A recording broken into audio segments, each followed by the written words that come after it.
What's going on, everybody? My name's Dez, the host of the Gain Stage podcast, and I'm joined by Cam from Veio.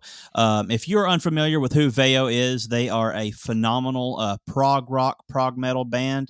I caught these guys a couple years ago in Atlanta, been a huge fan since, and if you've not heard of their music, you are seriously missing out. So thank you, Cam, for hopping on the podcast. I really appreciate it, man. Oh, man, thanks for having me. It's a pleasure to be here for sure.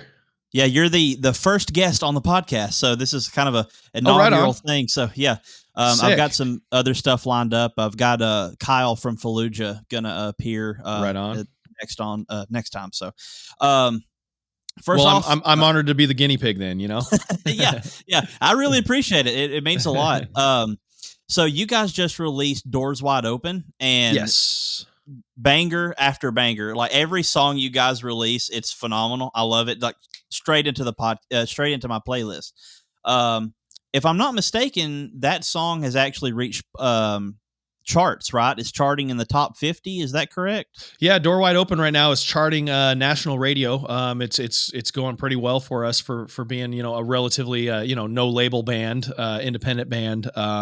So we're super excited about that. It is charting both like the big charts and a lot of the secondary charts too. So we're super pumped about that, and just hopefully it keeps climbing.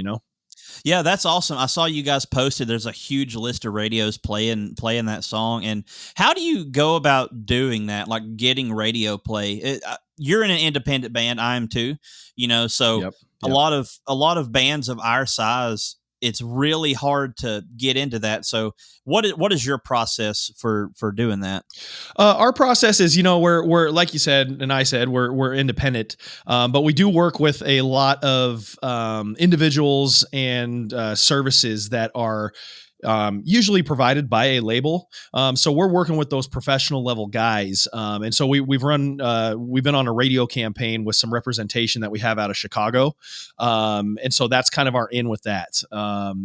It's not one of those things where it's like we're, hooked to anybody contractually. It's not one of those things where it's like, we got a whole, team of people behind the scenes, but we do have a small team working on that kind of stuff. So we're very pleased to have that at radio and to be able to get out there in the world kind of in the more traditional sense outside of, streaming and content and all the stuff you got to do nowadays, so. Yeah, it is a rat race with content. Like, man.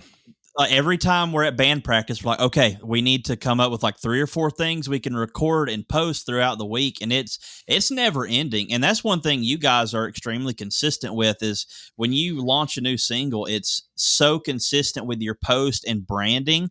Mm-hmm. You're one of the few bands that I've seen stay consistent with stuff.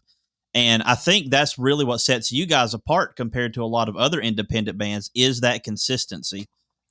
Thanks, man. Yeah, we try to do a good job. It is tough. A lot of the people who got the kind of social media science down say that on, TikTok, at least, which is, the big, most popular one right now, that you got to do every single day. And like when you're 4 grownups in a band that have, either families or married or, responsibilities and jobs, it is real tough to do that. And it's one of those things, we could honestly get a lot better at it too. There's always room to grow, but we've been trying to really improve on that and to really get our, just our game in that sense, tightened up a little bit and to be able to do it like some of the people who are much more popular than us do it. But then of course, there's people who have, again, behind the scenes, they've got teams of people directing that kind of stuff too. So doing that independently as well is a challenge amongst, just within itself.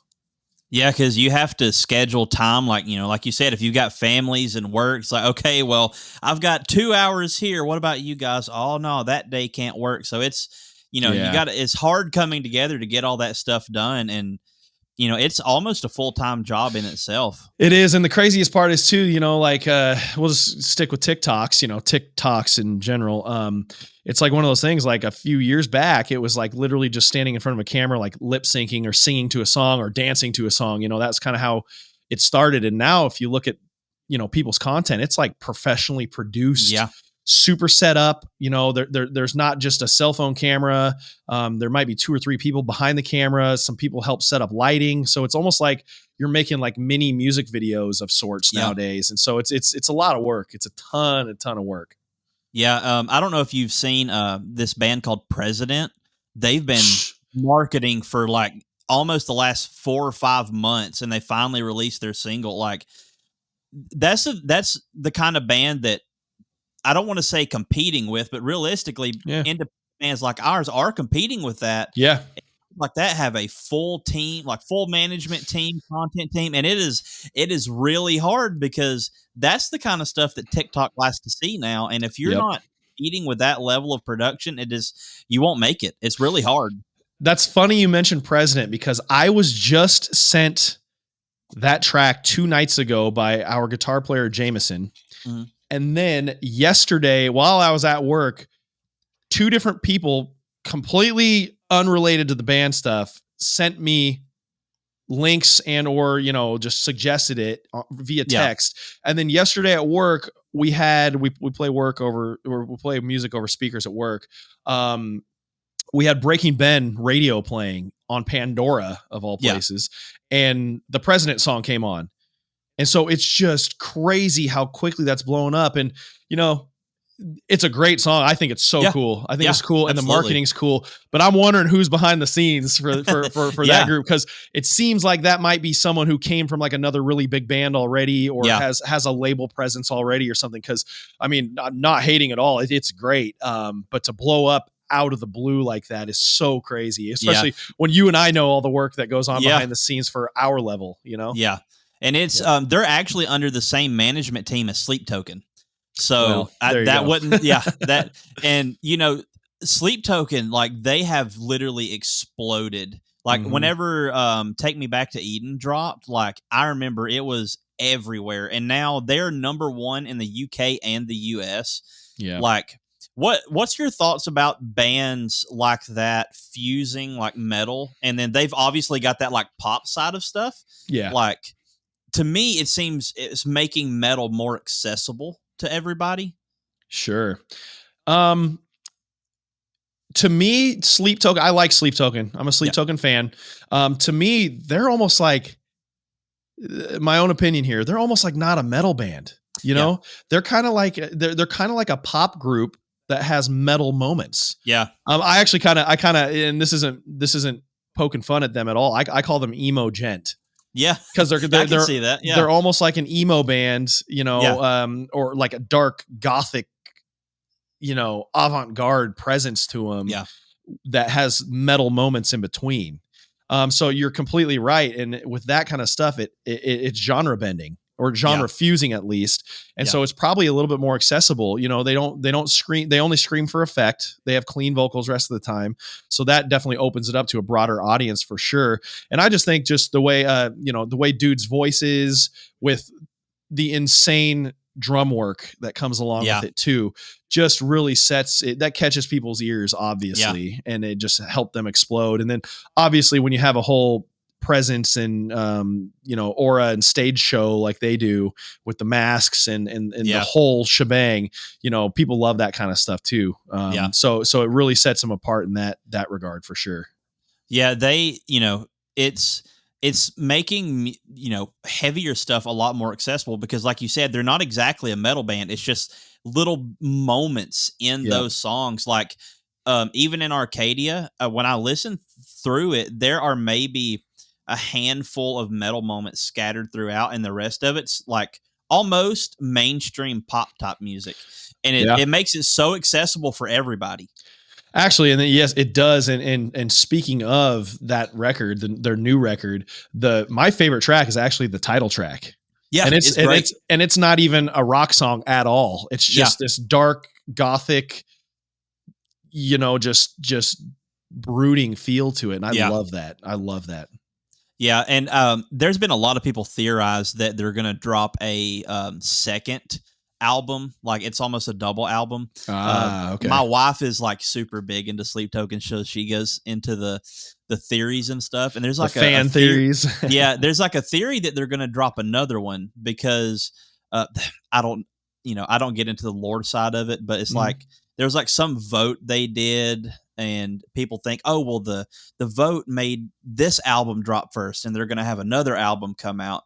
Yeah. Like, that's the kind of thing that if you can do as a band and really get people to like sink their teeth into, and like, they're investing time and energy into the band, Yeah. and it makes it more personable, I guess, Yeah. Yeah, it's the whole fan experience at that point, Yeah. the whole fan experience. Like someone who also does a great job of that kind of stuff is Starset. Yeah. They went with the whole shtick on stage. They went with the whole backstory, and it was awesome, and it worked great for them, And so when fans can really immerse themselves in that, and I also think it's kind of for you and I, it's probably a little different perspective because we're in it. We do it. We're the ones on stage playing. We're the ones making the music. So for me, like personally, I could honestly care less what James Hetfield had for breakfast this morning, but there's people out there that want to know what James Hetfield had for breakfast, that kind of thing. And obviously that's kind of a stretch of an example, but when you can incorporate all that kind of stuff, and it just brings that fan experience more together cohesively, and people love that stuff, man. Yeah, it's, that's one thing we've tried doing is bringing in the like behind the scenes, because, people, like you said, people like to see that kind of stuff, and it's really hard to do because like you get into this pattern. Like for me, when I go to practice, I stop by Scooters, get some coffee, and then, Nice. go and set up. And then I don't think to, hey, let's record getting my stuff ready and going to practice and stuff like that. It's right. You have to get into that mindset to start building. If you want to build the fan experience, you have to do it, but there's so much that goes into it. There is. And to me, it kind of sucks too, because like I'm already out here trying to sell my music. You know what I mean? You and I are trying to sell our music, get it out there in the world. Whereas like nowadays it's like, you got to sell the music, but then you got to sell a bunch of other stuff on top of that. And it's just like, man, it's so much work. And it like, personally for me, at times it takes the fun out of it, to be honest. Like I don't understand. And again, you and I are in the world. So I get that fans want to, clamp onto all this kind of stuff, but I don't really get, the fascination behind, watching me set up a pedal board or something like that. You know what I mean? But people love it. And we got to give the fans what they want too. So And, see, like I'm a truck driver by trade. So, my weekends are when I do my music, and when I'm on the road, I'll, if I'm laying down for the night, I'll work on something. And like, there's on my personal TikTok, I've got half of my followers are truck drivers and the other half is for the music, There's like this weird cross between them. And like some people like seeing both, but like, it seems like there's a divide of people where they want to see everything you do in your daily life. Because if you're putting on this front of like, hey, I'm in a band, people are going to expect like, oh, this is what you do for a living. Right. And then you're like, oh no, I drive a truck, and they're like, oh, that's boring. Right. Well, it's funny too, because like there are bands where like surprisingly big bands where guys come home off tour and they have regular jobs too. I mean, even a guy as big as Mark Tremonti. Mark Tremonti is a real estate agent when he's not doing music, and it's like people have like normal lives too. And that's kind of the boring part to the fans. It's like, well, we want to see you in rock star mode like 100% of the time. And it's like, well, part of that's a show a little bit too. So, because when you're on the road, even like you are a t-shirt salesman at that point. Like that becomes your job. Like last night, Honorless, we had our first show at there's a small event called Fat Jam, and they take like 12 to 15 bands and like 10 comedians. Okay. And then everybody has like a 15-minute set. And, we were up there the whole time like, hey, go buy a shirt. And we were walking around like, hey, everybody want a shirt. And it works. But like, I don't think, unless you're at the like point of Sleep Token, there's no real being a rock star full time anymore, unless you're already like a legacy act too, like, Avenged Sevenfold or Metallica, Well, and so many other guys too that are big even right now at this moment that could do it. They've just got side gigs. I know Johnny from Nothing More, he's got an Airbnb thing going on the side and things like that, So it's like a lot of guys you got to fill your time up too. You can only tour so much. You're either going, 13 months a year, 370 days, or you're going out for a month or two at a time, and then you come home, and like, what do you do when you're home? Well, we're people too. We get bored, we get, stagnant. So you got to have something to do. Yeah. And speaking of tour, I know you guys actually toured with Tremonti and Seether. That's where I caught you in Atlanta. How was that tour? Like, do you have any this touring in general? Like, what is the wildest story you've had happen? Like, good, bad? I'm sure you've got some. I don't know if some of them I could say. I'd have to get clearance from my other guys first. Well, to answer your question first, the Seether Tremonti Big Story tour was it was awesome because us as the little guys on that tour, we had people coming out to see us. We had people showing up to the shows in our t-shirts and buying t-shirts and, hanging out, taking pictures afterwards and all that stuff. But we didn't have to sell any tickets. Like, obviously Seether is by far the biggest band there. And Mark Tremonti is a huge name, but his band is his solo act band. Tremonti itself, has a ton of fans that show up too. And it's just like, we didn't have to sell any tickets and we got to play in front of a ton of people every night. So it was almost a dream come true as far as like, we're not stressing about, how many heads can we get through the door and things like that. And then obviously just playing big professional venues, it was very awe-inspiring and energizing and things like that. Yeah. So that tour was cool and everybody on the tour was cool. I mean, Mark Tremonti, for being as big of a name as he is the most chill, down to earth dude of all time. Like, call me if you need anything kind of guy. And so like everybody was cool. The Seether guys were cool. It was rad. It was super rad. Yeah. See, we actually went out to that show specifically to see Tremonti. I'm a massive Tremonti fan. Yep. I would show you, but I'm in the process of moving my studio, and I was hoping to have it moved because my wife and I are having a baby in August. Oh, congrats. So thank you. This studio space is going to be the nursery, so I've got to move all my stuff into a new spot. But I had a massive Tremonti flag on the wall, all of my VIP and Guitar Clinic laminates and stuff like that. Huge Tremonti fan. And, we saw you guys in Big Story at that show, and like as soon as we went home, I added all of your songs to the playlist. Oh, thanks, man. Every single one. Yeah. Thanks. Yeah, it's also kind of fun being the on a tour like that where it's not like a pop tour, mainstream tour by any means, but Seether has some very radio friendly songs and stuff like that. And at the time, at least, we were a little more out there in terms of like the prog side of things, like you mentioned. So it's kind of fun for me personally. It's kind of fun being the little oddball band on the tours because we stick out a little more. Fans kind of give you this look of like, like raise an eyebrow a little bit, like, oh, these guys are interesting. I like that. I want to go check them out more. You know what I mean? Yeah. So, yeah. Now the second part of that question though, give me some wild stories. Yes. These days it's more of a business than anything. It's not the party central that you think it was, like the stories of yesteryear kind of thing, but I mean, we've got funny stories about, there's the headache stories about, the tour rig blowing an airbag out, heading into Norfolk, Virginia, and having to call in a diesel mechanic to fix that on the fly, or, our coolant blowing up on our way to Spokane in our tour rig, or, cause we've got a 40-foot RV. It's not like a bus, but we have an RV that we tour with, and, being stuck on the side of the highway until 3:00 in the morning till a diesel mechanic showed up. There's those stories. And then there's the stories about our videographer, coming out of, I think we were coming out of, where were we? We were coming out of a Jersey show that was basically a New York City show. And one of our other guys not cooking his clam chowder all the way, and us having to pull over real quick on the side of the highway so he could do his business while cars were going 75 miles an hour. And while we're sitting there, Tremonti's bus goes flying right past us, and we're kind of like laughing and waving, not like any of them saw us, but that kind of stuff. So, what other crazy my favorite part of touring is, this is kind of a boring, not fun, crazy thing, but my favorite part of touring is just getting out and getting a the food from different places and, Yeah. and the coffee and you mentioned scooters a little bit ago. I'd never had scooters before our tour a couple years ago. And so, for being a chain coffee place, it's pretty all right. But yeah, getting the food, getting barbecue as much as we can. Cause over here on the West Coast, especially up here in the Pacific Northwest, we don't have any good barbecue. I mean, there's a few places, but it's not like the same.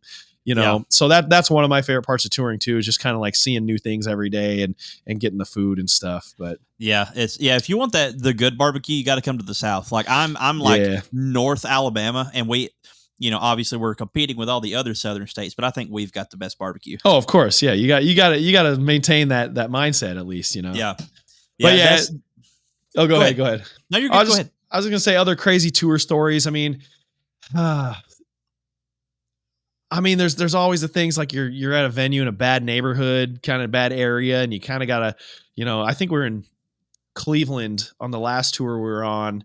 And there's a group of teenagers rolling around that kind of look like your typical stick up kids kind of thing. Yeah. So we were kind of on edge unloading the trailer, like, oh, watch these guys. They kind of keep coming around and like, if they got their hands in their pockets, we've got to really be on edge there, that kind of stuff. Yeah. Yeah. So being in an unsigned independent band, how do you go about getting on a tour like that? We've always had booking. We've been independent from a label, but we've had booking agencies. We've been signed to booking agencies. And then those particular tours from that time frame, the Seether tour, the Red tour, the Starset tour, we had a guy somewhat local here to Portland who had he was basically our manager. He was our manager and he got those connections going for us for that. Yeah. So between him, at least during that era and booking, that's how we got onto those ones. Yeah. I see a lot of bands, like especially local here, that they will go and start booking shows. Right. But they do like the dive bar type scenes, and they're always in the mindset of, oh, we're going to get picked up. Somebody's going to see us and we're going to go on these big tours, and they don't realize that there is a lot more that goes into it. Like you need booking agencies and, people willing to work with you to get you on those big tours. Cause it's, like you said, it's not like yesteryear where, it's all rock and roll and you get caught by some big wig label that's having a cigar and a rum and Coke in the bar anymore.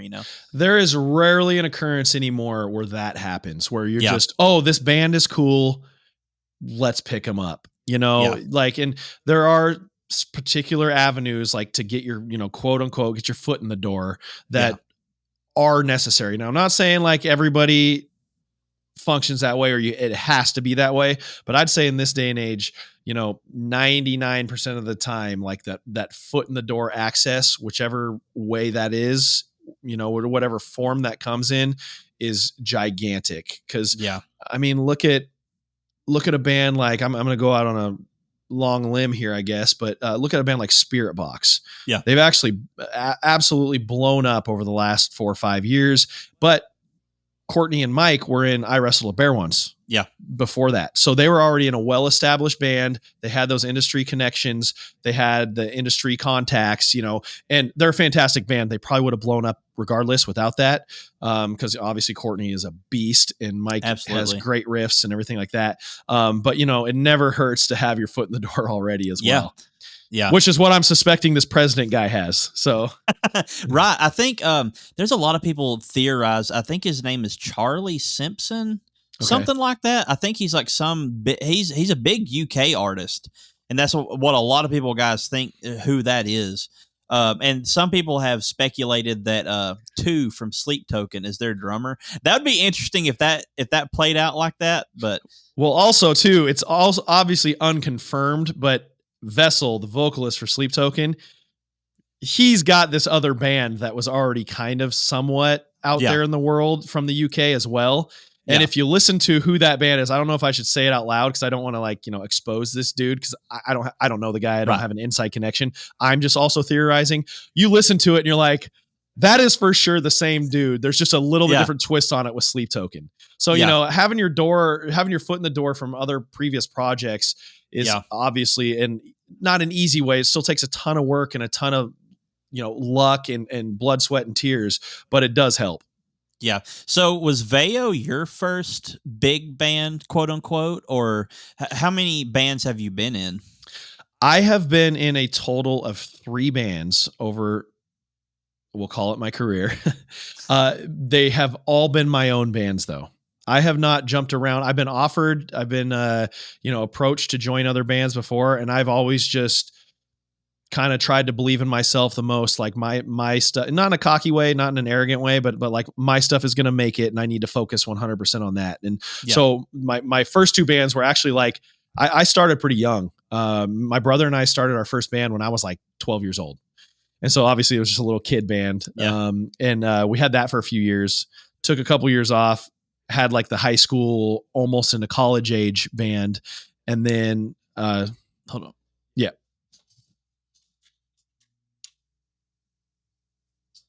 Give me 1 second. My speakers, for some reason, turned off, and I have no audio to my ears. There we go. I fixed it. Better? Okay, cool. We're back. Yeah, we're back. That's another thing, too, that I'm excited about moving studios is I could do cable management. Yeah, that's always nice to have. Yeah, and sorry to interrupt. It is weird. It is completely turned off. No, you're good. You're good, man. All right, so yeah, kind of had the high school into college age band, and then a few years break there, and then we started Veio. And we're still doing it. A long time later, we're still doing it. Yeah, that's almost kind of how mine was. So everybody seems to have like their high school bands, Yeah. Very first band I was in was like we were going for like a Black Veil Brides type thing, and the name was 6 Feet from Juliet. Okay. And, looking back now, it's like ultra mega cringe, you see in yourself, like, obviously you're just trying to fit in, do things that you think's cool. And then we didn't go anywhere. I think we played like 1 show at our local civic center. that was it. Yeah. And then I was in a band shortly after high school called Crushing Atlas. And we went to North Carolina, recorded an album. And we had, kind of tying back into the whole, marketing and management type stuff. We had no idea what we were doing. Yeah. So we just threw our album up on DistroKid and we're like, man, we're going to get big. Why is nobody listening to our stuff? Because nobody knew who we were. Yeah. It's like you're throwing it into the void and nobody's listening to it. Well, and especially too this day, kind of going back to the point of like no one just kind of gets picked up out of nowhere anymore. It's because there's so many bands out there. There's so much available music through streaming and YouTube and all that stuff, and people can make bedroom albums like from here, And so it's like there's so much music out there that it's just, I wouldn't call it falling through the cracks, but it's just so inundated and watered down with competition that like unless you're doing the other stuff on top of it, it's like, well, Yeah. It's so easy and accessible for anybody to make music now. Like, we do it in like a bedroom, essentially, grab a guitar, get, amp plugins, drum libraries, and you're good to go. You can make an album. Yeah. Compared to, like the 90s and 2000s where you'd have to go to a studio. And at that point, you're just pitching demos to somebody and they, decide to sign you. And now, since everybody can do it, it's great that everybody can, but like you said, everybody's so inundated with new music that good luck getting picked up unless you've got a great team, Right. And then like, now, especially like in recent years, it's like all the content is so inundated. It's like everybody's kind of done everything and going viral is a good thing. But it's like, how many viral videos do you see where that it was already replicated 100 times before that? And this is just the one that hit an algorithm or something like that, Yeah. It's crazy. Yeah. And it's crazy. Our next band, Malice Jackson, we that was a Southern hard rock type thing. And it was really fun. And we did kind of a mini tour, and then we had a Nightmare show. It kind of ties back into the tour stories, right? We did a little mini tour. It wasn't exactly a tour. We did like 3 dates in Alabama and 1 in Nashville. So we're like, we crossed state lines. It's a tour. Yeah, so, for sure. I'm not going to name the venue. Just for sake of not naming the venue. Sure. Don't want to point any fingers. So this venue, we reached out to them and they're like, yeah, we'd love to have you guys. So we got booked. we found a local Nashville act called Phantom. They're phenomenal. Okay. Great band. They're like younger guys playing thrash metal. Phenomenal. Yeah. And we had two more local acts to us join us on that show. So we get to this venue, and we were kind of doing the bar scene, just because it's easier, Yeah, right. And you've got consistent foot traffic coming in, so you don't have to worry about bringing people to the venue. Right. We get there and we go up to the bar, and we're like, "Hey, we're here. Can we set up?" And they're like, "Actually, the venue's a completely separate building from the bar." So we're like, "Oh, interesting." So they're like, "Yeah, the people that run the venue aren't here yet, so you'll have to wait." So we waited around. The venue people show up, and he's like, "Yeah, so the bar's completely separate. We have nothing to do with them. We just run under the same name." So interesting. Yeah, we get up there and set up, and I'm talking to my drummer. I'm like, "Man, I'm kind of scared because like there's a ticket guy at the door, waiting to sell people tickets and stuff."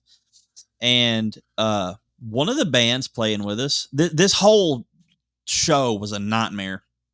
One of the bands playing with us, the drummer's girlfriend was underage and brought in alcohol to the bar. Fantastic. So that whole band got kicked off the show, and it was supposed to be a 4-band lineup. And now it dropped down to 3. One of the other bands, the opener, their bass player didn't show up until 5 minutes before they were supposed to go on. Whoa.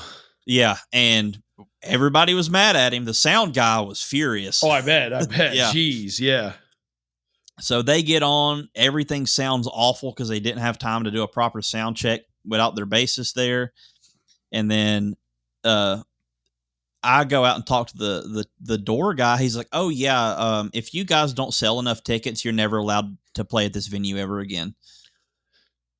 And I'm like, "Okay, that's good to know." So I went and told my drummer, I'm like, "Hey, man, we're never coming back to this place again. It's just not going to be allowed." We get up on stage, and there's a total of 10 people in the room, and that includes the other bands. Yeah. There was like 2 other people show up. So we play, and we get everything packed up, and we're like, "You know what? Let's just go to Buc-ee's on the way home, get some barbecue, and see what happens." Well, we get down the road. I get a call from our drummer. He's like, "Dude, I'm out of gas." So I have to go and buy a gas jug, and it was like $30 for a 1-gallon gas jug. Yeah, of course. Fill it up, go find him. The gas jug has no spout on it whatsoever. So I pull up, and there's a cop out there behind him making sure, he doesn't get hit because it's like 1:00 in the morning. Yeah. So I have to get a bottle, and we cut it in half and like have to put it in his gas tank. And because we didn't have a spout, we had to hold the flap open in the tank. Yeah. So I'm using a sunglass holder or legs of a glasses to hold it open while he's pouring the gas. And the cop's like, "Hey, do you guys want gloves? Like, so you don't get gas on your hands?" And we're like, "Yes, please." So we put them on, and they're like nitrile gloves. And then we start pouring the gas, and as soon as we do, it gets on the gloves, and they just disintegrate. Of course, yeah. And the cop's like, "Ha!" And he just walks to his car. And then we finally leave and get to Buc-ee's, and we're like, "Never again." This was like the worst night ever. It was awful. Man, we've had nights like that too. I totally know what you're saying. Know what you're saying. It's one of those things like, in the moment, it's such a pain in the ass, but after it's over, you're like, well, that was an experience, You're like, okay, I know I can handle myself doing that again if need be, Dude, it was awful. It is. We decided that next time we're just gonna let like a booking agent or somebody deal with that kind of stuff, because had we known it was a separate venue than the bar, we would have never booked it. We've done stuff like that too. We've played many a show like that. I mean, our first tour that we went on, it was kind of a West Coast regional thing. Mm-hmm. I mean, there were some shows on it that were pretty cool. We picked small bar venues on purpose. Yeah. We didn't want to play big rooms that were 90% empty. Yeah. So we picked small bar shows, and some of them were cool. Some of them we had, 40, 50 people at. with help from the local bands that we booked with this, but then there was nights like in San Francisco, we were downtown San Francisco, where there was literally 10 people there, including the second band that was direct support for us. You know what I mean? It's just like, oh man, it's such a bummer. We wasted so much money getting here. We're not selling any merch. We're not getting paid. That's for sure. So like everybody's had that. And it's kind of one of those things where it's like, it's almost like character builder. And also we can't get any lower than this. So the only way to go is up, Yeah. See, like that was our lowest point, but on the flip side of that, that wasn't our last show. We had one more show after that, and that we decided that was our farewell show because we wanted to go in a different direction. So we ended Malice Jackson and reformed as Honorless. Kinda. We had some lineup changes, but our very first show, we played at a bar called Maggie Myers. It's in Huntsville. Okay. Great bar. It's like an Irish pub type deal. So really cool. Yeah. And we were the openers. And we had our merch table kind of set up. It's a weird little venue how it's set up, but our merch table was kind of like 3 feet away from the stage, so everybody could see our stuff. Between the door and merch, we made $750 that night. Nice. And for our very first show, and we had a conversation outside like, this is not the norm. we need to temper our expectations because this is...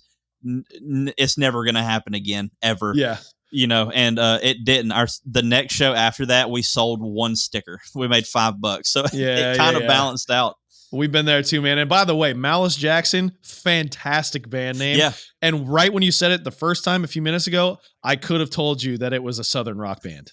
Yeah, because that's a great name for that genre. Malice Jackson. Our old bass player, Brian, he was also the bass player of Crushing Atlas. He and I had been playing together. Also a great name, by the way. Yeah, thank you. We like to call him the bass Santa because he was like, I think he's like 20 years older than me and the drummer. Okay. Yeah. So, he's got that gray hair, nice big gray beard, I started playing with him after I got out of high school. Okay. And we did the Crushing Atlas thing. Then I got out of band stuff for a while, and my wife and I lived in a truck on the road for like 4 years, something like that. Yeah. So got back playing with him, and we formed Malice Jackson. And his whole thing was, it sounds like Michael Jackson, but angry. That's true. That's true. And we're like, yeah, that's really cool. So we stuck with the name, and we had 2 singles, Wicked Tongues and Whiskey Icarus. Mm-hmm. And I love Mark Tremonti so much that I unintentionally ripped off one of his songs. Oh yeah. So Wicked Tongues, like we recorded it and released it, right? Yeah. And I listened to that, and then the very next song was Thrown Further. I don't know if you're familiar with that song of his. Yeah. I listened to it and I'm like, oh my God, I ripped off his song. We can never tour with him. That's funny because in my middle band of the 3, I was a huge Silverchair fan growing up, and I unintentionally ripped off almost verbatim one of their riffs. And after we recorded it and put the album out, it wasn't a great song or great album at all. But, one of my buddies came to me and was like, hey, this sounds like such and such by Silverchair. And I'm like, I literally thought I was writing my own riff, and it was the exact same riff as Silverchair. Yeah, I think that's a common thing with guitarists. Like, we'll write something like, dude, this riff is badass. Yeah. And then somebody's like, oh, that's actually this song. And you're like, well, there goes my self-esteem. Yep. Exactly. So how does your creative process work? Like, do you start with a riff or, have like lyrics in mind? So me personally, it's funny, being a vocalist, I am super music centric. When I'm listening to bands that I like, I have to listen to a song probably 1,000 times and just subconsciously, hear the lyrics just through osmosis of listening to their music.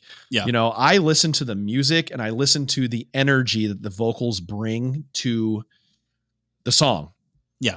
Which is funny because I'm the one up there singing and mostly writing all the lyrics and things like that. But so for me, the music always comes first. Now with the rest of the guys in the band, and or, you know, the producers that we've worked with, that help shape our sound and stuff, a lot of the time it's different. It's like, well, no, let's come up with a good chorus melody first. And then what do we want the song to be about? And I'm just sitting over here in the corner, like, I don't know. What do you mean? Like, let's write the song first. Let's feel out the energy of the song. And so it's kind of there's been times where it's like a little bit of a, you know, grinding your teeth, banging your head on the wall for me because of that. Because really most of the big popular music out there starts with the lyrics first, you know, and so that's kind of an unnatural way to go about it. So for me personally, it's music first, and then kind of form the melodies and the energy and the lyrics around how the music feels. But as of late, the last several years, we've kind of done it a different way. We've done it like, let's write a big chorus first and then just shape rest of the song around it, because in truth, and I realize this and recognize it, everyone else, 99% of the people in this world listen to the lyrics. You know, they might feel the music because it's there, but they might not even notice the music. Like you might be like, take a big song and be like, hey, what was that? What's the main guitar riff, the intro, bridge, and outro riff or whatever? And half the people can't tell you. Yeah. You know? And see, that's one thing that I really enjoy about y'all's songs is every chorus is memorable. Thanks, like man. Thanks. Just Like Home, that phenomenal chorus. And it's one of those that, for lack of a better word, it's simple. It is a very simple chorus, but because of that, it is so memorable. And it's a great song. You know, thank you. Appreciate that. Appreciate the compliments. And we're very happy how that song turned out. And it's one of those things where like, there is like, it's funny. There's songwriting science out there where it's like, there's obviously you don't have to do that as a musician, but there's things where it's like, oh yeah, people like to hear this. People like to listen to this. And it's like, you take a song like, there's the 3-note thing. And that's kind of where Just Like Home fits into the world, into the songwriting world. Take Crawling by Linkin Park. Crawling in my head. These words, they will not heal. There's 3 notes there. Yeah. You know, people love the simplicity of that. And most people will never even recognize that's what's going on. But in Just Like Home, it's like, you know, it's basically that. We're sticking to, you know, trying to escape. You know, we're kind of just jogging back and forth between a few notes. Yeah. And people love that kind of stuff. And it's, you know, it's a lot of people have done it before us. And it just so happened to work out for us with Just Like Home too. Yeah, it's memorable, like the lyrics and the melody. And we kind of did the same thing on our first single, Anodyne. I'm not a vocalist, so I'm not going to attempt to sing it, but that's it's that whole chorus is almost riding on one note, and it just has slight pitch changes here and there, and it works. But we've heard that song so much, we hate it, but everybody's like, dude, that song's amazing. Yeah, no, I mean, that goes in with the 4-chord thing too. You know, everybody's heard about the 4-chord thing by now for the most part, but like the 4-chord thing, it just works. It works, man. People like to hear that. It sticks in people's minds, and it's like, yeah, that's what most big songs are consisted of, you know? Yeah. How do you write lyrics? Like, what is your creative process for that? I have to be personally very inspired by the subject of the song. And to be fully transparent and honest, writing lyrics the last few years has been brutal for me, and I don't know why.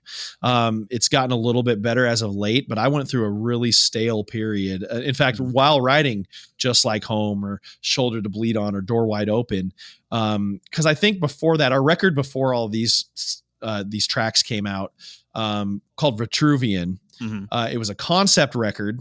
We had a concept behind it, and I got in this mode of writing what we call very expensive lyrics, using big words, using kind of, you know, unique wording, saying things in a really twisted, artsy type way. Like once you know the message of the song, it makes sense. But when you're hearing it for the first time or the 100th time and you don't notice the message of the song, I understand that I was writing way too complicated of lyrics. And that's not from like a stupid genius perspective or something like that. It's just like, I'm like sitting here in the thesaurus, like, what can I say instead of this right here? What word can I use here? So really trying to dial that back to where it's more listenable for everyone else but me, what was kind of honestly a very difficult process, because I was so used to just diving so deep into it. And, people don't want to hear that. People want to hear stuff that they can connect with, that's easily listenable. And I understand that. And so for me, it's just like really being able to connect with a message and then finding a cool way to say it without being too nerdy about it, Yeah. And was that whole album Greek inspired, or like mythology inspired maybe? Sort of. So that's kind of the deal with the band. That's why we have a weird, stupid band name that no one can ever pronounce, right? It kind of grows out of like a Greco-Roman type theme. Okay. And so for Vitruvian, what we did, everybody's seen Vitruvian Man, the Michelangelo illustration of the guy with his arms out in a circle, kind of thing. And what basically that means is his illustration was proportions of man. He wanted to draw how we as human beings look and move and are generally shaped, right? Right. But I translated proportions of man into different themes of things we just all go through in life, from a song themed about like self-ownership and accountability, a song themed towards anxieties and depressions, a song themed towards being awe-inspired by the world around you, a song themed about being angry at other people, so that's where the proportions of man, that's why we called it Vitruvian, because Vitruvian Man meant proportions of man. And I translated that into just life experiences. So that kind of actually, besides the expensive wording, made it easy to write, because I had, with all this creativity, I had these boundaries too. And so it helped me focus on that. So it was sort of Greco-Roman, Greek inspired kind of thing. Not necessarily aimed towards that, but that's where that all came out of, for sure. Yeah. And, on the topic of the name, I remember at the Atlanta show, you had said it's like Veil with an O. Yeah. And when we left the show, I kept searching. I would put Veil and then have an O at the end. I'm like, what is that? And then I finally figured it out. I found you guys on Instagram. Yeah. But it is a unique name though. Yeah, when we formed the band, me and one of our other original members were big history nerds, and especially I took a lot of actually Greco-Roman history in college. Kind of like I probably should have minored in it, honestly, but I didn't. But when we were forming the band, there was a statue of the goddess Apollo discovered outside of Rome, just like it just had freshly come out of the ground and had been buried there for however many millennia. And it was one of the most intact statues they've ever uncovered from the earth, kind of thing. And so I saw that article and I just thought it was super cool. And the area that it came out of outside of ancient Rome was this area where the elites, the senators from back in the day would go vacation, apparently. And it was called Veio. The area was the town or municipality, whatever, the area was called Veio. And so I was like, we're forming this band. We want to have, we formed the band under this notion of like, we wanted to be this super artsy, a perfect circle, almost Sleep Token in more modern times type band. And so like, let's choose the Gothic avant-garde name kind of thing, And so, in hindsight, we probably should have chosen a better name, to be honest. Something that's a little more memorable or easy for people to remember. But that's where it came out of, is just being kind of a history buff, history nerd, and that damn statue got discovered, and we had to roll with it. So the album previous to Vitruvian, Infinite Light and Desperate Shadows, was that a concept album too, or? It was not a concept album specifically by theme, but we definitely, that was our first attempt at really pushing our boundaries as musicians. And by that, there's nothing on that album that's super complicated or like groundbreaking or anything like that. But we really wanted to be like, okay, we're writing long songs with a lot of different parts that really kind of ebb and flow in a certain way. And so that was that experience. And, all the songs ended up coming out very long, like I said. Yeah. And I still feel like there's some cool stuff on there. Yeah. Leviathan and In Peril are my favorite tracks from that record. Thanks, man. Speaking of In Peril, what is the chorus to that? Like the lyrics to it? I've tried to figure it out, but some of the words I'm having a hard time with. Let me think about it. It's been a long time since I've sang that. You'll die out there, withered rose. So calling someone a withered rose. Mm-hmm. You'll die out there, withered rose. You're right down here with the devil. You'll die out there all alone. You can't take me away. Okay. Yeah, I knew it was something. It almost sounded like to me, you'll die out there with a rose.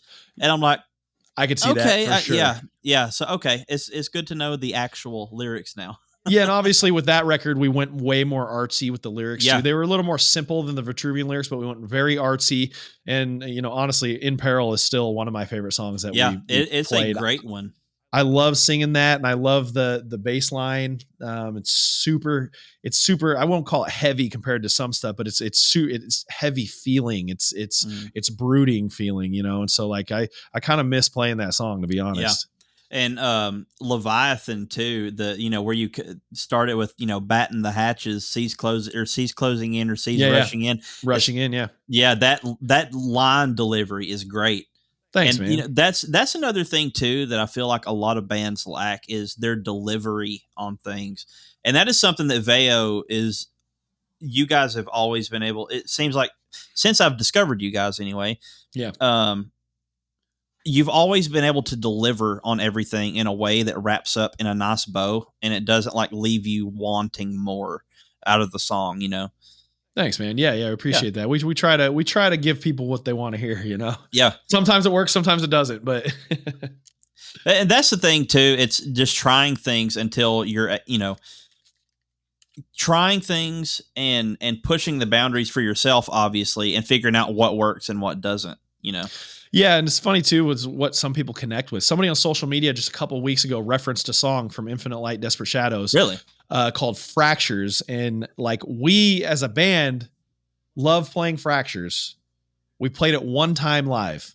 And this is, probably in 2017 or 2018, somewhere around there.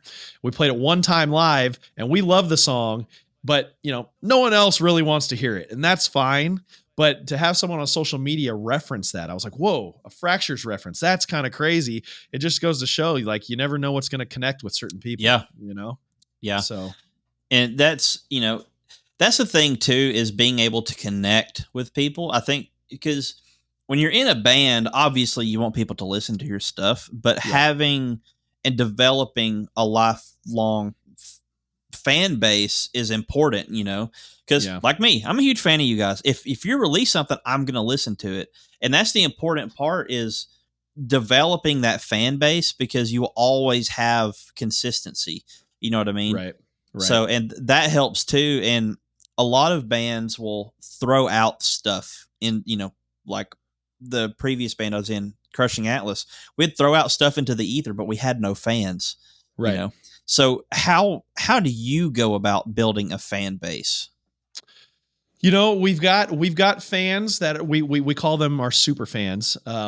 We've got our fans that have been with us since day one. And there's some people that even though our music has grown and matured and sounded better and better over the years, or at least we think so, there are people who still request stuff from our very first record that we put out in 2013 that I don't even have copies of that CD anymore. I mean, I've got my own personal like nostalgia one hanging on or sitting in a bookshelf, but I don't even have that music, and it's not even on the internet anymore, kind of thing.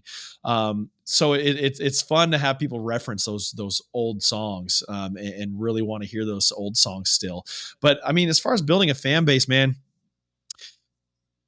it's like, so we've kind of been in this situation where we see both worlds. We see the old school way to do things, where you got to be out like touring, playing, really connecting with people individually on social media even. And then we live in this world now where, the TikTok, Instagram thing has blown up to where you might hit an algorithm with one of your content videos and all of a sudden you have 100,000 more fans a week later. So for us, on the flip side, it's been, and the old way to do it is really just playing a lot of shows. We've played so many shows and toured regionally here in the Northwest and the West Coast, and just getting out there and really, connecting with people, talking to people, like talking with people like you at the Tabernacle in Atlanta, stuff like that. And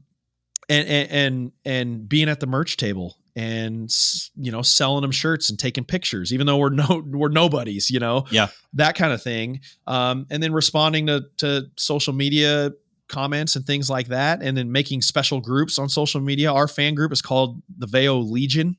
Mm-hmm. And when people are in that Legion group, they feel like they have a special connection with the band, even though I may have met you, I may not have, and then like nowadays, just building a fan base, and also the old school way, we've been on radio before, things like that. But then the new way, just trying to get as much content out and hitting virality as much as we possibly can, or attempt to at least, so it's to me, it's kind of like this convoluted answer to your question. Right. It's just like one of those things. If you're putting your music on streaming services and never out doing anything or connecting with people who may or may not listen to it, you're never going to do anything, Yeah. And that's another thing, kind of tying back into what I brought up earlier, trying new stuff. Like that is really important. And we dropped a single 3 weeks ago, 3 weeks ago, I think, Liminal. We came up with this cool marketing campaign. Well, at least for us, I had ChatGPT code a website that, you had to enter the correct password. And if you did, you got access to a Google Drive folder that had, that's cool, like a corrupted file, a backward audio of the chorus and everything. And we had a couple people like reach out, I was like, dude, that is really cool. And we figured it out. And like, now we've got those fans, and it's constantly trying new stuff like that. And like you said, getting out and meeting people and, just, you have to try stuff, if you don't, you're going to fall to the wayside, and bands that are willing to be creative and try new stuff are going to take the mantle. Like President, that's a perfect example. Came out of nowhere, and now these guys are probably going to be massive. Yeah. I mean, it's like Sleep Token too. Like, we keep mentioning these same bands, but they're great examples. Like, I guarantee you the first 10, 20, 100 shows that Sleep Token played, they show up, the venue guys are looking at them like, who are these weirdos? The fans that are there for the other bands are looking at them like, who are these weirdos dressed up in this, like, pseudo religious ceremony type thing? Yeah. And they probably was not cool to the first few people, or, at least a percentage of the people when they first started playing. And then it's like, oh, their music's cool. Their vocalist is cool. They have this crazy stage. Well, I shouldn't say a crazy stage show that no one's seen before, because there's obviously been bands that have done relatively same level type stuff. Slipknot, Starset, Gwar, things like that. Kiss, Yeah. But I guarantee you there was a percentage of people early in the Sleep Token days that were like, this is stupid. They're just wasting their time and money putting themselves out there in stupid masks and robes and shit like that, and then now it's like, well, they're headlining festivals and playing arenas every night. So I think something connected there. Yeah. They're arguably the biggest band in the world right now. Yep. Like, they're headlining Download, #1 album in the US and the UK. Yep. And, there's people that's probably kicking themselves like, man, I wish I would have been there day one, Yeah. And like last night, we played our first show, and where my drummer brought up the point, like, yeah, this is the day one kind of stuff. Yeah. You've got to be willing to go out and, venture out and find bands. I'm sure that you've had when you guys are playing like local shows or whatever, you're probably going to get one or two lifelong fans that have never heard of you just because they actually went out to the show. Yep, totally. I mean, we are playing our first show in a couple years in 3 weeks from now, and it's our first local show to Portland since 2019. And Wow. we've got people commenting on our social media saying like, yeah, I saw you before and I haven't seen you since this date, but I'm coming out to this one, you know? And just, but hold on. You played your first show with your current band last night. Yes. How'd it go? It went great. It was, it was at a thing called Fat Jam, like I was mentioning earlier. Yeah. When I say that there was a variety, like there was like, we call ourselves alt metal, alternative metal, whatever. Yeah. There was a Irish folk band there. There was a like DJ doing, DJ type stuff. Yeah. And it's like a little community thing. Like there's vendors and stuff, but altogether there was like 250 people there all night. Nice. It turned out really well. We played our 2 singles and then we played a cover of Ain't It Fun by Paramore. Oh yeah. And that got everybody moving. It was great. Cool. And but that was the first one. So you didn't mention that earlier. So yeah, very first one. We right on. Cool. My drummer and I, we've got a lot of experience, playing shows, and people came up, was like, "This is y'all's first show?" We're like, "Yeah, but we kinda, Right. Yeah, but that's cool though. That's cool. Yeah, we pull up with a full in-ear rig and all that, and mics, and people are just like staring, like, "Are these guys professional?" Like, yeah. Are we at the wrong spot? Well, I mean, you are professional. Professional. So that's awesome. That's great. That's sick. Try to anyway. The goal right now is to put on some sort of like regional tour or something like next year-ish.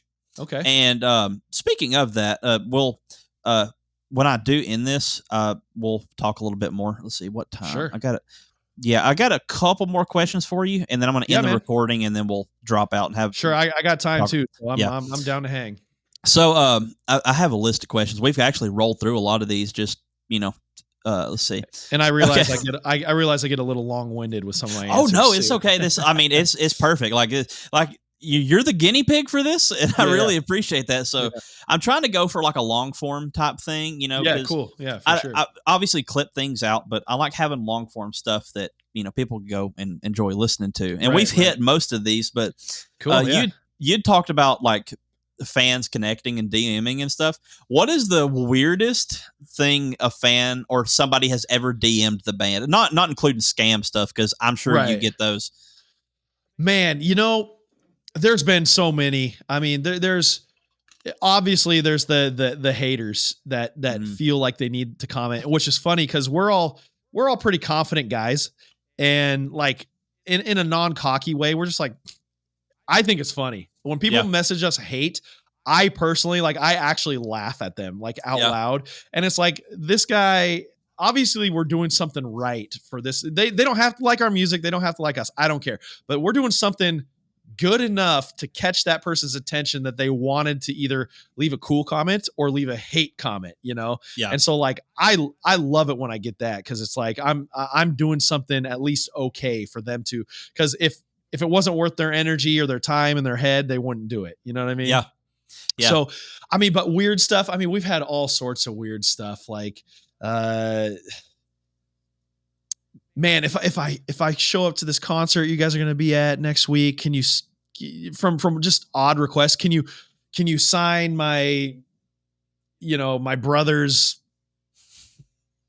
I don't even know what, like, can you sign my brother's headphones? And I'm like, I guess, is your brother not coming to the show? And like, could I give him like a CD to sign or something like that? Or, to other stuff of like, oh, if I wasn't 60 years old, I would totally get with you, kind of, that kind of stuff, So that's awesome. Yeah, there's been a lot of that kind of stuff. Nothing too crazy, nothing like threatening really or anything like that. Thankfully, nothing too stalker-ish. So yeah, just like, I mean, man, including myself, people are weird. People got weird requests. I've been at shows before where I've talked to the bigger bands afterwards and said awkward things too. So yeah, we're all just people, but yeah, every once in a while we'll get something completely out of left field that's just like, whoa, like where'd that come from? We speaking on like the like haters and thinking it's funny. We get a lot of hate just because our vocalist is a woman. Like you Yeah. wouldn't believe how many people is like, oh, she sounds like shit, and like we're like, no, she sounds great. Like I don't get what you're talking about. And one guy commented, and we all had the biggest laughing fit over it. And we haven't printed the shirts yet, but we're going to.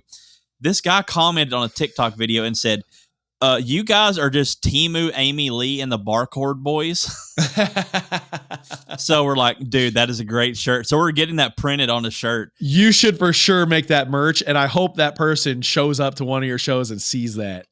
Because that would be the biggest, F you, middle finger. It's so funny, too, because, like, I don't, like you said, it takes so much energy to be mad at something enough to comment on it, whereas you could just scroll away. Actually, now that you say that, that reminds me of one comment in particular that we laugh at to this day. The last record, Vitruvian, was arguably, it's not like a super proggy record, but it's more in the prog realm for sure. And some guy commented like actually DM'd like, this is just mediocre metalcore. Yeah. And that's not really that shocking of a statement itself, but we're like just thinking like, bro, this isn't even metalcore. Like we don't claim to be metalcore. We don't claim to be a metal band. Like, and if you listen to what is considered metalcore these days, this isn't even close. Yeah. So you're an idiot. And we clown on ourselves all the time, just saying, mediocre metalcore, whatever. That's awesome. Yeah. Yeah. We had a guy last night. I was sitting out at the merch booth, and I do some screams like in one of our songs, just, as texture type stuff. Right. And this guy came up and he's like, you guys are a great doom metal band. I'm like, we're not anywhere close to doom. Yeah. I don't know if you've heard any of our stuff, but it's not doom. It's not doom at all. I've given you guys a listen. I expect when we booked this session today. Yeah. I turned you guys on for sure. It's not doom. It's not doom. Not at all. And he's like, yeah, but you guys are heavy and you were screaming, so it's doom metal. I'm like, okay, here, have a sticker. And he took the sticker and walked off. Like, people like to stick, they have their own idea of what genres are. And like you said, you don't classify yourself as any particular thing, but to me, it's like prog rock, prog metal. It's progressive in a way. Especially the Infinite Light, Desperate Shadows, and Vitruvian era. Now, your newer stuff is more like hard rock, type stuff. It's very accessible, but it's, that being said, it's not bad, even though it's accessible. It's great. Thanks, man. Yeah, and that's the direction we have been trying to go. Yeah. More accessible, because we rode this line forever, and like I don't really have a regret doing it, but in hindsight, it was probably like we should have made a decision. We never really went full prog, and we never really went full accessible. We kind of had this conscious line of like, we want to play this cool, like for the musicians type thing, but we want to be just accessible enough that everyone else can listen to it. And, to some degree it worked for us, but to some degree it didn't. Like I would have rather either gone all the way prog or all the way more accessible like we're doing right now. Yeah. Because we kind of rode this weird line right down the middle, and it was just like some people got it and some people didn't. Yeah. So, there's if you're a big fan of progressive stuff, there's a band. I'm good friends with them. I'm plugging my friend's band. They're Jack the Elbow. Jack the Elbow. Okay. Jack the Elbow. They are a phenomenal group of musicians, and I think they got an EP coming out.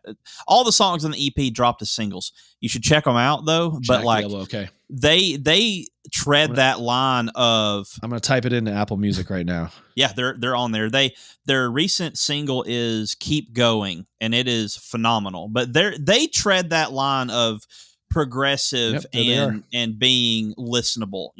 They're more on the side of progressive, but they're one of those bands like that too. But I don't see them ever committing fully one way or another.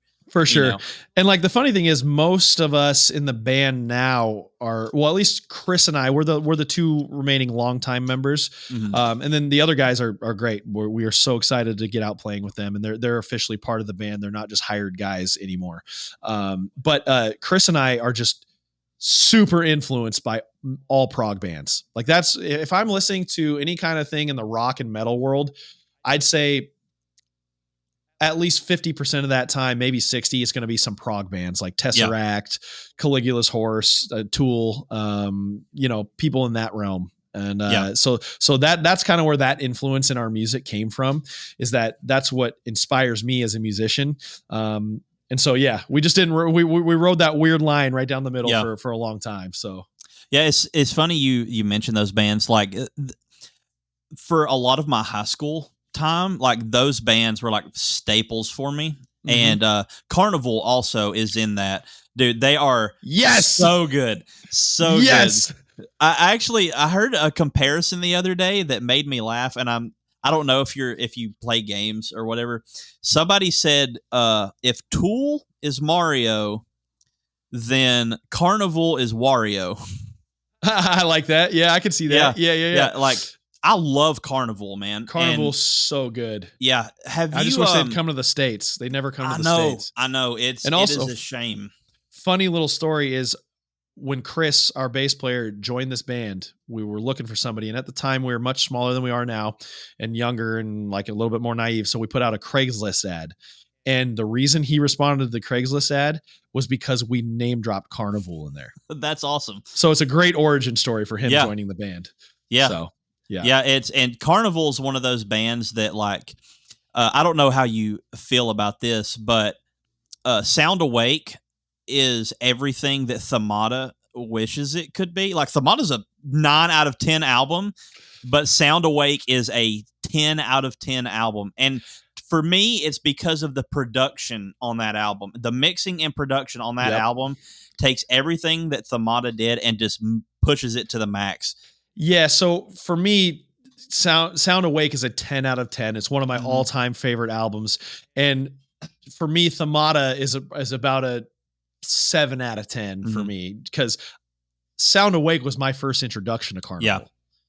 I didn't know them before that. Yeah. So like, it was like going back on it. And then, Asymmetry was kind of a weird experimental album that they did after that. And then, actually, I believe there's rumors coming out that they're recording their first new record since that would be Asymmetry right now. I know they released a single in 2023, 2021, 2023, something like that. Somewhere in there. It's solid, but it's not Sound Awake. Yeah, it's not Sound Awake. That's for sure. Yeah. Sound Awake's one of the greatest rock records I've ever heard. Absolutely. And I don't know if you've ever listened to Veio. They're another band suggestion. They did a small, like a 3-show tour with Themata, good Lord, with Carnival. Yeah. Rabia Masad. I don't know. Yeah, he's the guitarist of Veio. Highly recommend them too. They're really good.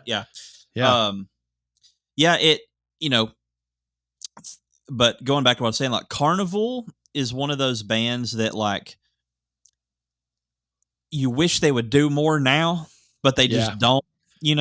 Like there's a lot of bands like that. Woven War. I remember them. Yeah. There's more issues with that whole camp, Right. But I go back and listen to their debut album. I'm like, man, what could have been, Yeah. But that's part of it though. And it seems like Carnivals, they're just as individuals. They got the weird, not a comparison, but they got the weird artistic Tool vibe to them. Yeah. Of like each guy's just kind of like does their own thing, and whenever they get around to writing new music, they just kind of get around to writing their new music. Yeah. It's an odd concept to have if you're trying to be in a band like you and I are. You know? Yeah, and it's kind of a hard jump into this. If you had to swap places with another band for the week, so same shows, same gear, same fans, who would it be?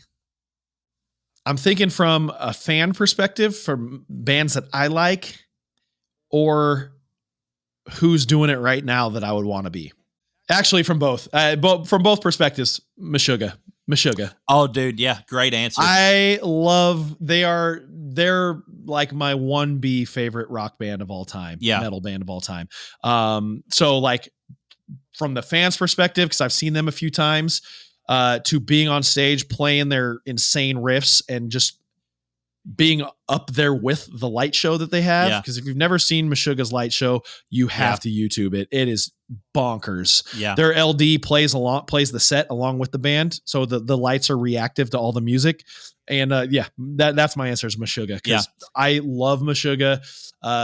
And just playing those complicated, crazy, rad riffs every night would be so sick. It would be so sick. Yeah. I'm a competent rhythm player. Like I can play the hell out of some rhythm. Not very good on lead, but I could, like, a lot of those stuff. I can play the first part of Bleed, no problem. But when it gets to the weird pattern later on in the song, I couldn't do it. Those guys are just machines. They're machines. They've been doing it forever too. And I'm with you too. I'm a rhythm player through and through, and so like getting some of those riffs would be probably a little difficult, but once you get them and they're in odd meters and odd time, and they loop back around on themselves on a different beat and all that kind of stuff. I just love, that's my favorite type of stuff. Yeah, it's, that's another reason that I like Spirit Box too, is because they do stuff like that. Like the bridge to, let me look at the song real quick. I'm blanking on it. I mean, Mike writes killer riffs. Oh God, yeah. It was on the Fear of Fear. Cellar Door. The bridge section, it's a polyrhythm between the guitar and the drums, and it ends up looping back and fitting in. It is wild. Like, I don't think I could actually sit down and have enough creativity to do that and make it work, Yeah, though, it's funny, in some of the earlier tours, we were on a band, and I, just for the sake of, not throwing them out there, I won't say who it is, but we're with a band that at the time was pretty big in the prog world. And one night we were hanging out with them after the show, and one of the dudes was working on his DAW, just working on some new music for him or whatever. And a lot of that stuff is more simple than you think. Cause like when at the time I was like, you got to sit down and just grind over this complicated thing. What he did was he grabbed the drums and just slid them over a couple bars. And so, the guitar rhythm would obviously be sounding a little bit different over those. Yeah. And then he would figure out where it fits best. And then he would just cut and paste and figure out where that went. And then it ended up, there's other ways to do it too, but that's how he was doing it. He was just sliding stuff back and forth. And I was like, no way. It's that for certain times, it is that simple. And then you just got to learn how to play it all together, Yeah. That's the hard part too. Like, I know some bands, they will write their riffs in Guitar Pro, and like, more power to you. Cause that, it's not like you're just plugging in, numbers and just having it spit out for you. Right. Like, you have to go in, it's got to sound good. It's got to make sense, and like, if you do it that way, you have to learn it. Yeah. And, I don't know how you guys do it, but we use drum libraries just because recording drums is expensive and it takes a lot of time to set everything up right. So me and Jared, I keep referencing my drummer. His name's Jared. Sure. We've been playing together for, 12 years, something like that, since high school.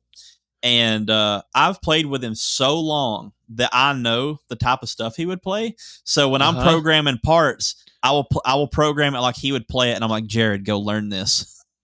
What's funny is we have used on anything after Vitruvian, we have used programmed drums on all of it, but it's all been written by drummers. And for our buddy Stefan, who was our producer for a long time, he actually wrote the drums how my brother would play the drums. Yeah. So there's certain things that are drawn in that are like, oh, that's actually it's just a claw. We call it the claw because you're clicking the mouse.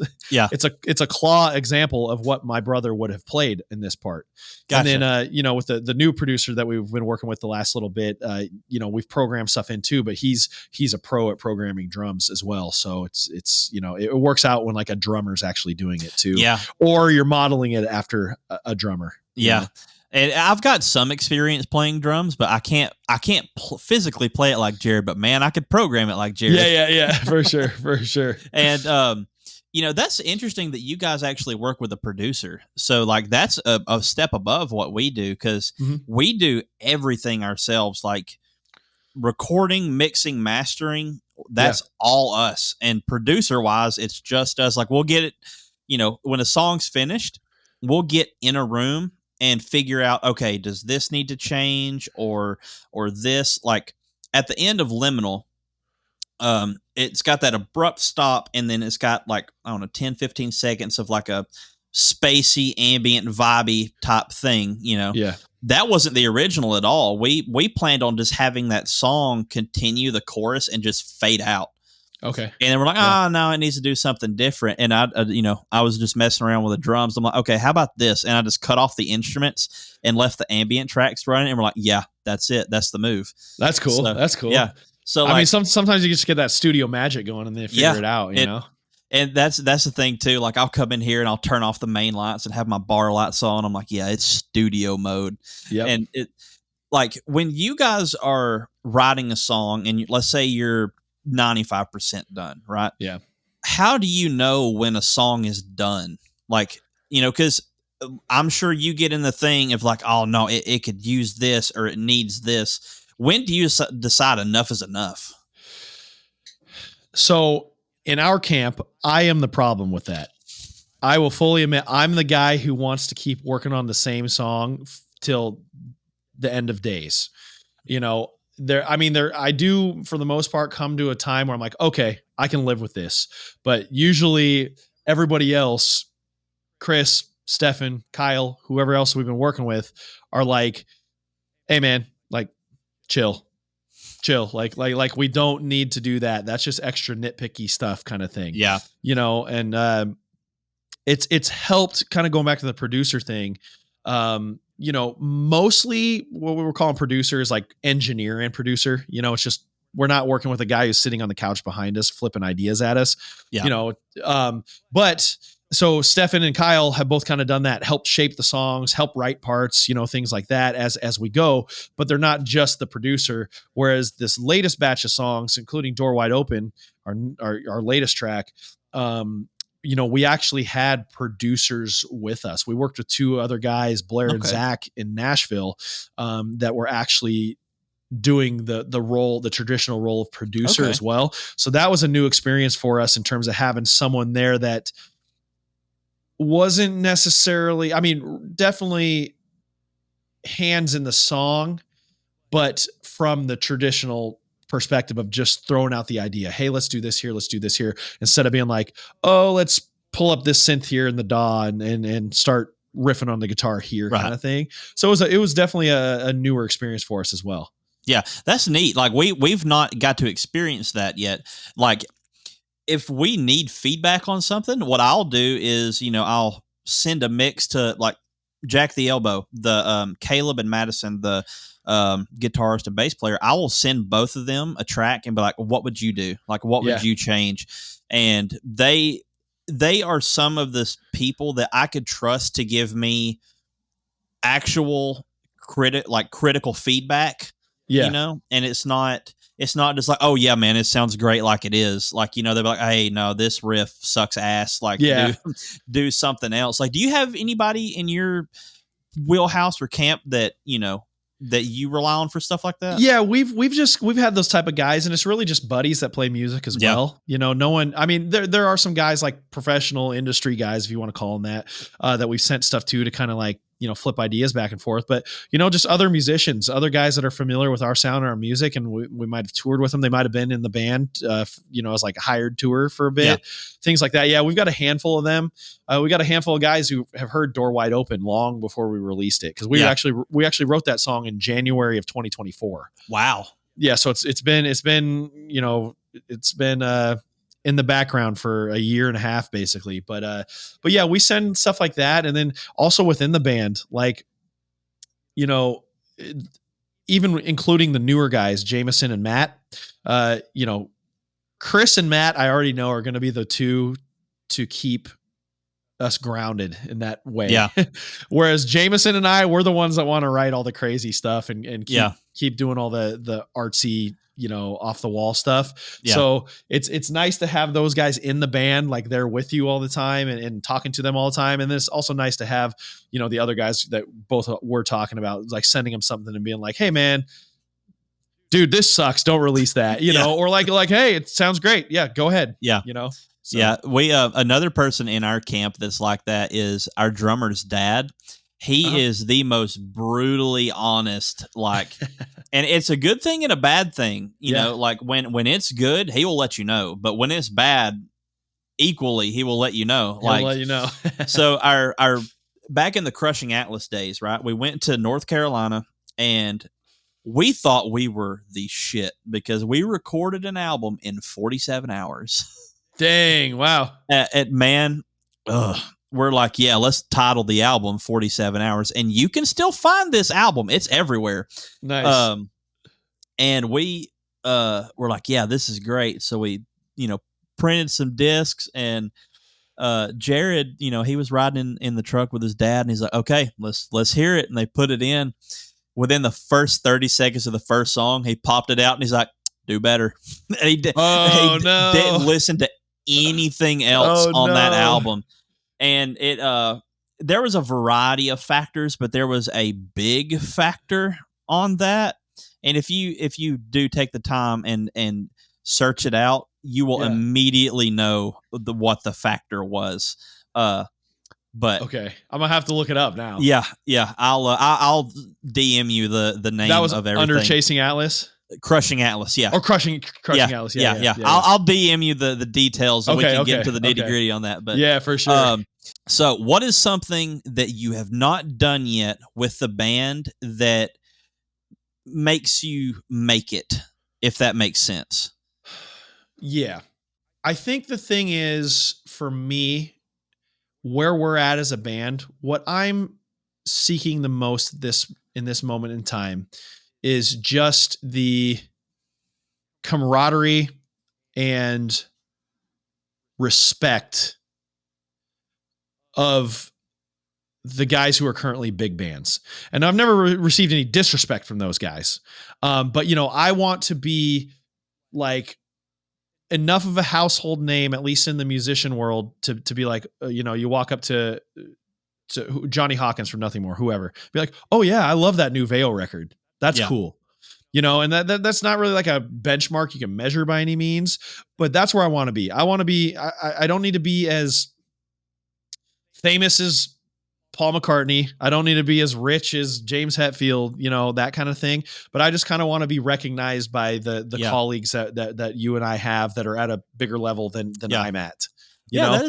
That's an interesting answer, you know, because I feel like a lot of people would give the answer of like, oh, I want to be able to make millions of dollars, something which would be nice, right? You know? Yeah. But like that is a really cool answer, and it makes a lot of sense too, because like I look up a lot to Mark Tremonti, right? Mm-hmm. And it would be great if, you know, let's say we tour with him, he's like, hey man, that song kicks ass.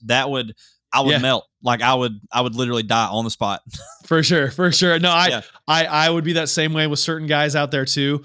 And it's like, it's one of those things too, like we were talking about earlier, like, sure, we can go make millions of dollars. I mean, Mark Tremonti has done that, but he still comes home and gets up and does his real estate business too. Yeah. You know what I mean? So it's like, obviously it would be nice to have that level of comfortability in your life, especially doing what we love to do, playing music. But at the same time, it's just like, you know, I guess you get to that level and it's just kind of like you love doing it and you love entertaining people, but it's just a job at that point too. Yeah. So like so to me, obviously the comfortability would be great. And I want to make as much money doing this as I can because I love doing it and money's great. But to me, it's not the end all be all for sure. Yeah. Yeah, and it's hard to get that too. It's real hard. I mean, real hard. You know, like we've brought it up 100 times. Sleep Token. You've got to be at like that level almost to be able to, you know, like, oh yeah, I play drums for a living, which you can realistically, you know, play drums for, you know, do lessons and stuff like that. But to be able to get up, make a cup of coffee, be like, oh yeah, I'm going on a world tour, and then I'm going to come home and do nothing for 6 months. You know, right. It'd be nice. You know, yeah, it would be nice. But you know, it's one of those things. Sometimes you get to that level too, and it's just nonstop. Yeah, everybody's got their hand out. Everybody wants something from you. Maybe not monetarily, but like you just got to keep going. Yeah. You know, it's like you get off one tour and you go on the next one, and then you get off one tour and go on the next one. And then, you know, it's like that's fun, but you got to be ready for it too. You got to be prepared, and you got to want to do that. So there's a pretty common thing now where I've seen it with a lot of some big bands. Bad Omens is a good example. Mm-hmm. Like they will book a tour and they'll tour back to back, and then they'll release a statement like, we've got to stop for our mental health. Yeah. And like that is a more common thing now, I think, because it ties back into the whole social media thing and fans wanting to see everything you do. Yeah. Because I could not imagine, having to have a camera in my face all day or constantly having to like, and they have the most rabid fan base too. Sleep Token as well. Like, I could not imagine having a fan base like that. Cause Vessel, like, in the song, Caramel, like some of the lyrics was like, he was afraid to answer his own front door. I don't know if like lyrically, if that just fit the song, but like, I imagine he as a person does feel that way, about his fans. Cause like, that's a crazy fan base, Yeah. Well, it's one of those things too. It's like there's the fine line of like fans being involved and wanting to be involved and you wanting to reciprocate that energy and feeling but also like, dude, I don't know you. Like you see it in sports too. People thinking they could just walk up to their favorite basketball player and just like chat with them for 15 minutes and get pictures and autographs and all this stuff. And it's like, he's got a life to live too. Yeah. And some fans don't have that awareness. And, it's just like, I love to reciprocate that energy. You are the reason we're here doing this. Yeah. But like, at the same time,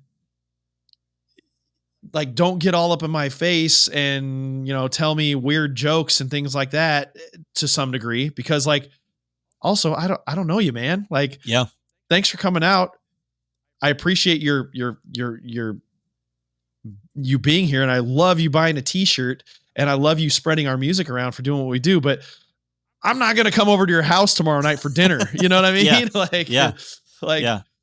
Anyway, it's a parasocial relationship. Like fans, there's a specific subset of fans. Cause like, I would never, like being a fan of Veio, I would never just like DM you guys, but like, hey guys, you just want to hang out? Like you want to, chill, like play some video games or something. I would never do that. There's a line you don't cross, but there are some fans that will like be like, hey, can I have your sock?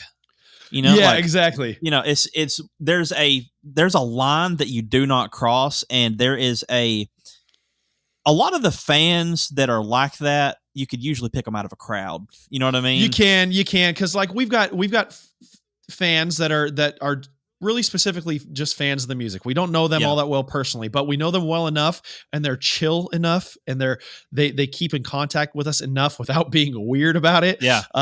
We've had people regionally out here in the Northwest like that over the years. And then we've got two specific fans. I'm thinking of two separate different groups of fans that come out to see us every time we play in Pennsylvania, that will drive a long way. And I'm actually going to DM them about this podcast specifically and say, hey, you need to listen till the end, because I'm going to shout them out. But they're super cool. They send us messages, relatively regularly.